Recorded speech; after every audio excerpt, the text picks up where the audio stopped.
Welcome back, you beautiful people. I'm still fighting the corner of the Hardtail because I still think it's a bloody good bike. Good one, Blake. I beg to differ. I still think the Enduro bike is the one to have. So you know what we need?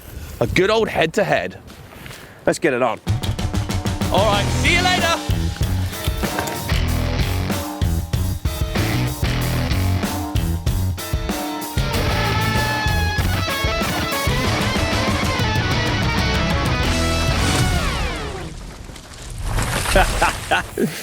As there's always going to be pros and cons on whatever bike you have. Yep, so let's dive into what makes these bikes great and not so great. Right then, obviously, Blake, because we don't agree with who's got the best bike, I do, we need some kind of points off. We need a bike check. Who's got a better one? Quick fire. Yeah, I agree with you there. That's one thing we can agree with in this video. Anyway, yes, there's 5 points up for grabs in this little challenge, and we're going to kick it off with looks. I would say yours is way come on. Yeah, even though this is sexy, but that is nice. Simplicity. I definitely, right, there. Definitely take this one. You are simpler. Don't point at me. Don't point at me. Right, I would say cost. I would say this is definitely more cost effective. 100%. Over that. Yeah, definitely. Travel. Oh, suspension, yeah, I would say you got one more than me. One more than me. Yeah. And finally, weight. You got more than me. We weigh your bike, sorry. We weigh the same, Rich. Yeah, I think I take that one. I take that one. Anyway, enough said. Let's move on to the bikes. Right, before we kick this video off with pros and cons and whose bike is the best, let's do a little bike check on the bikes that we're going to be riding today. Now, I'm riding my Orbea Laufey. It's a medium-sized frame. It's an aggressive hardtail, and you got 140mm travel fork up the front, nothing on the rear because it's a hardtail. Now, this bike comes in at 2,600 pounds. With a few mods on here that I've done to personalize my bike, I've actually switched out my wheels to the Reynolds wheels, 29er, like I said. I've changed the tires to the Victoria Mazda. It's a 2.6 tire, so it's quite a big, aggressive enduro casing tire just to take out all that roughness. You can lower the pressure on these things and put an insert in the rear, which I prefer to do on a hardtail. Now I've got a dropper post. I've changed out my cockpit. This bike comes in at 12.82 kilograms. Not too bad. All right, you've trumped me on the weight. I'll give you that. Mine's a little heavier, around the 16 mark. But this is where it is at, people. This is my Enduro bike, the Orbea Rallon. Now, this is a full carbon 29er Enduro bike, 167 travel out back, 170 up front. An Enduro bike is typically around the 150 to 170 travel range. Now, this bike comes in at around 6,500 Great British pounds. This build, with a few aftermarket mods of my own, like the FSA wheels, the Vittoria tyres, we've got the fast shock, we've got the cranks on there. Well, this one's tipping over probably just about 8 grand. So yes, it is a little bit more. And yes, a bit more maintenance is required because we've obviously got shocks and pivots. I still think that you can do absolutely anything on this bike, which is why I think it is the one.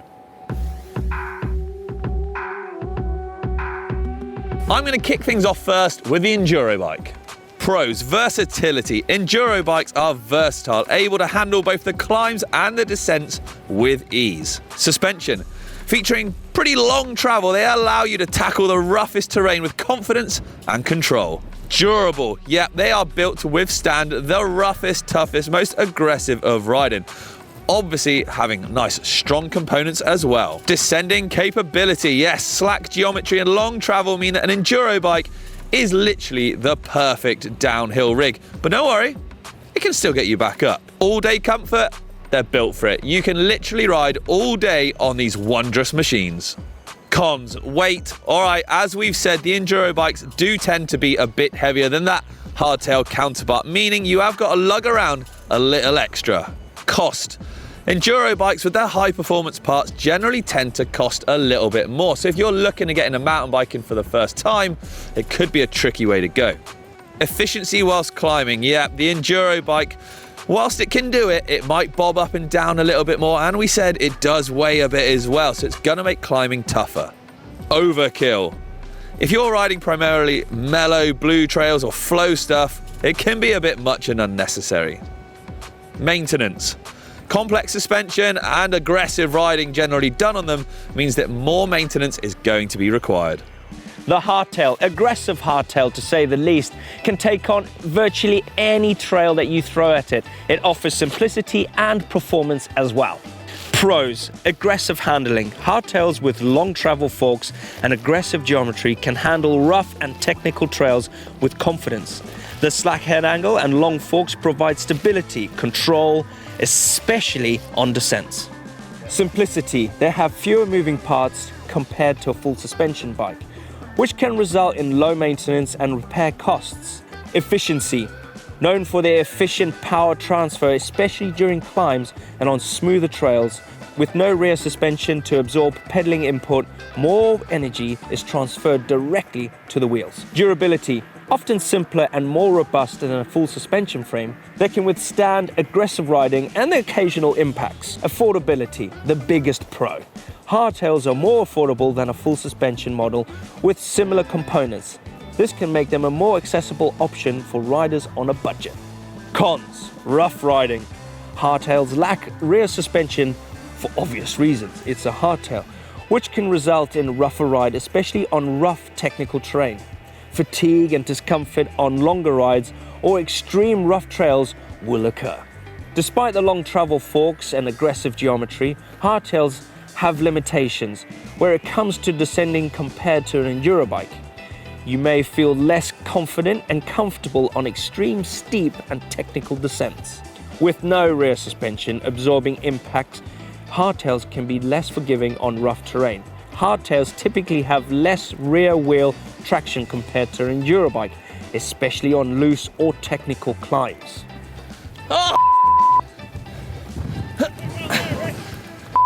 The lack of rear suspension means hardtails provide less comfort, especially on long rides or rough terrain.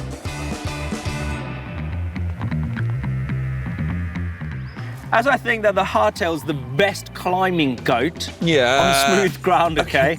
I may add, it's all about getting the power down, efficiency and all that. There's a nice slab down there. I reckon hill climb challenge, up the slab and see if you can get through that menagerie of rock slab. You're not going to get up that. Well, I would like to see you try. All right, watch this. So the start of this hill climb challenge, Richard, we're going to start all the way down on this slab and then pedal up and then go up that trail there. We'll so see where what those happens. people are going? Yep, up there. Holy moly. 3, 2, 1, go. Oh my God. Tacking. You're attacking. I'm going straight up, Rich. Yeah. Efficiency, less bob, the hardtail for the win. Simplicity. In its finest form, riding a bicycle. First gear has been engaged. Okay, full suspension traction happening. This is... I'm the tired. weight of my bike is making it harder. Come on. Oh my God. Oh, fuck. Don't go down there, Rich. Ah, Richard. Oh my goodness. Tell you what, That's a tough climb. it's super tough. It's steep and all of that, but when it's smooth like this, getting the power down on a hardtail is definitely way more efficient. But when it gets rough, that's where I struggle to get grip. Yeah, so the problem, getting going was quite tricky because as soon I pedaled and bobbed, you sink slightly in it.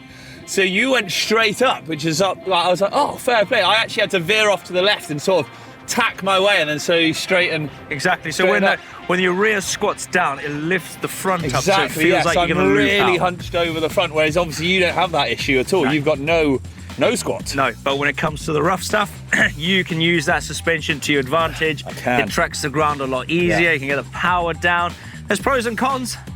I think There's you pros and probed cons that on one. which ones are, You probed that one, except for the end. That was interesting. No, I nearly went down there. You nearly fell off the cliff. Anyway, Wow. what goes up must Come down. Blake, it's time for the best part. It's time to descend. Yes, where gravity takes over and pulls you back down to ground. Well, good luck on that bone shaker, mate, because on that hardtail, whew, Yeah. I'm gonna love it. But hey, let's do it.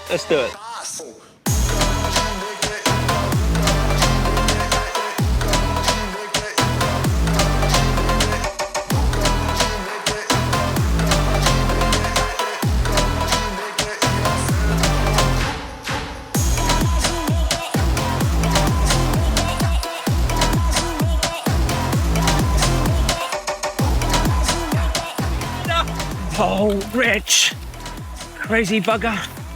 How was that for you, buddy? Definitely rough, and I see you're way quicker than me by overtaking me up there for obvious reasons.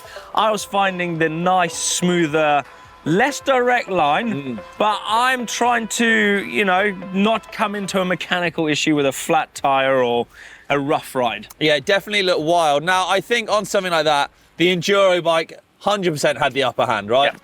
You know, it's Agreed. sort of longer, slacker geometry means it's really stable. I was able to just sort of plow through things with confidence without really having to worry. Yep. Obviously, I've got the rear suspension. 167 out back means it was like, I didn't even, was there bumps down it? Was there? It was rough, Richard. I couldn't. It was rough. Yeah, but you know, and like, you know, we've got similar tyres, but sort of the softer compounds combined with the suspension, combined with the sort of the versatility, you can still throw the bike around. I think, you know, you got to give it to the Enduro bike on that, right? Definitely, and it fills you with confidence, whereas this doesn't fill you with that much confidence. It's all about line choice, like I said. But I did get down it. I did get down it, but not as fast. So we still had the same amount of fun. So we have it, Enduro versus Hardtail. But ultimately, it's all down to your riding style. What do you ride the most of? And the Hardtail's pretty good at doing majority of things. It doesn't fill you with most confidence when it comes to riding super, super rough stuff. Unless your ability to ride a Hardtail. It's all about the skill. Yeah, but they're a great way into the sport, obviously. Yeah. I think, sort of for me, ultimately, both of them are very good at doing everything, right? Yeah. But one's obviously more affordable than the other. One's, you know, more capable, I think, than the other. It's fair to say. The Enduro bike, if predominantly you're going to ride much chunkier, tougher, rougher terrain, it's the way to go. That being said, if you want to sort of push your limits, as well, obviously you can do it on a Hardtail, you can do it on any bike. Yeah. But if you really want to start hitting big drops and jumps, a full sus Enduro bike is got to be the one. Definitely right, definitely right there. Now, if this video has been informative to yourself and has helped you understand which bike you should go for, there's a lot of bikes out there. Yeah. Also, if you're struggling with a few skills, well, don't worry, we've got plenty of vids to tickle your taste buds. Exactly. So until next time, see ya. See ya. Quick tip. Oh, no thanks, it's freezing. All right.